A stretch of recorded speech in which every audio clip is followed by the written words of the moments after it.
tell us about this upcoming event, Mental Health is Health. I think it's super important to understand that like this is a part of, we're a tapestry of so many different things. And mentally, this should be just as important as the physical. And that is one of the things, I mean, that John, I know I should call you Dr. John, but I just know you as John. It has been fighting for and working for and really, being aggressive, especially in the state of California, about this idea that mental health should be integrated into full traditional health. Yeah. And it being, Mental Health Awareness Month, and we have our big sort of gala, virtual gala coming up. It's a really exciting time. And John, you take it from there. You can speak in a much more educated way. No, that was great. That was great. You can call me whatever you want. Just call me, as they say. I'm a pediatrician. I've spent most of my career seeing the impacts of physical health and mental health interacting. And unfortunately, society and healthcare have for a very long time acted like mental health is less important, or those with a mental illness, a substance use need, right? That was their problem and not necessarily all of our problem. But the pandemic and COVID really showed all of us that it's all of our problem. There isn't a family or a person without a friend who suffered in some way emotionally. And I think all of us have kind of hit that point at some point in the last year and change where we just felt so emotionally overwhelmed that we started to behave in ways we were surprised or perhaps were proud of. And so, now, thankfully, the silver lining is everyone has an awareness of the importance of mental health, but they don't necessarily realize that healthcare discriminates against those who need a mental health support or service. And so what we're saying is we've spent 25 years erasing the stigma of mental illness, enabling children, adults, families to come out of the shadow by honoring people who would come out and say something about it. And now we're saying it's time to do more than just say something about it. It's time for healthcare to recognize and to treat mental illness as an inseparable and really foundational part of physical health.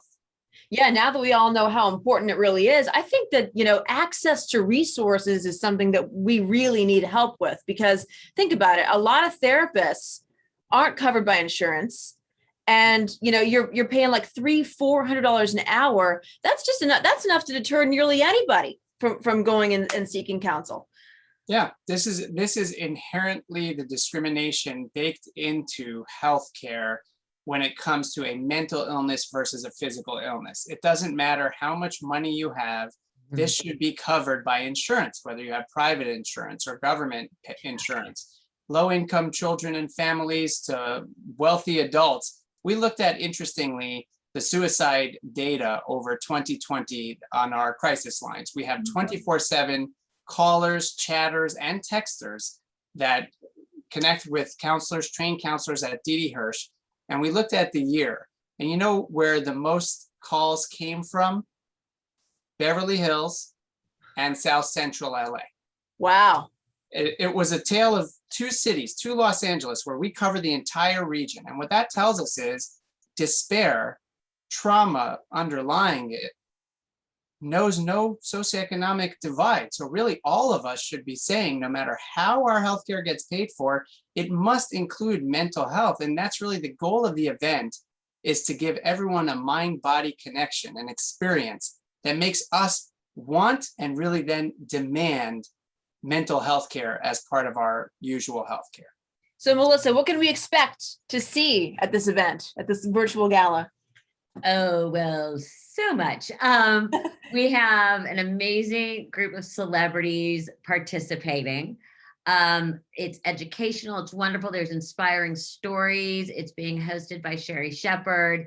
I make a cameo begging for money.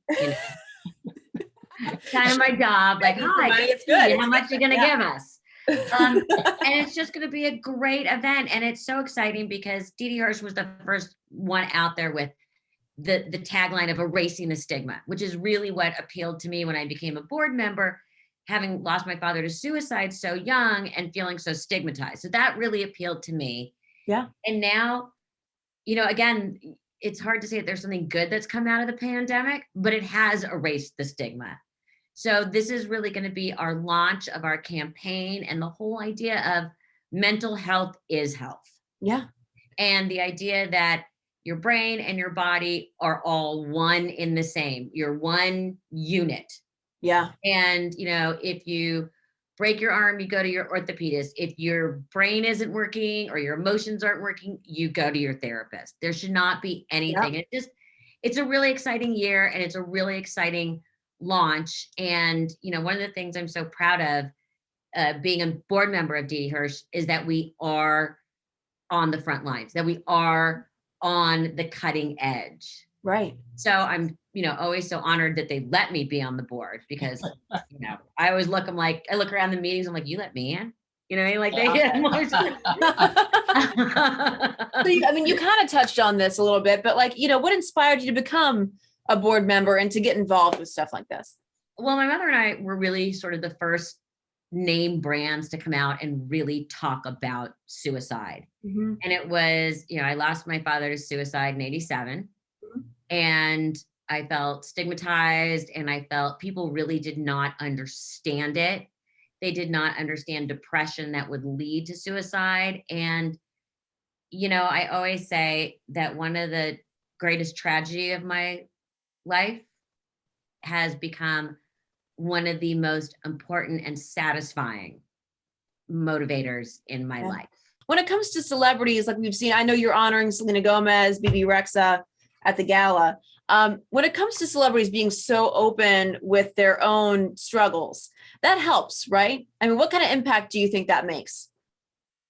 It's enormous. We know that so many, especially young people, as we mentioned, are suffering silently. They're afraid to say something about their mental health, their thoughts of suicide, their use of drugs or alcohol to cope.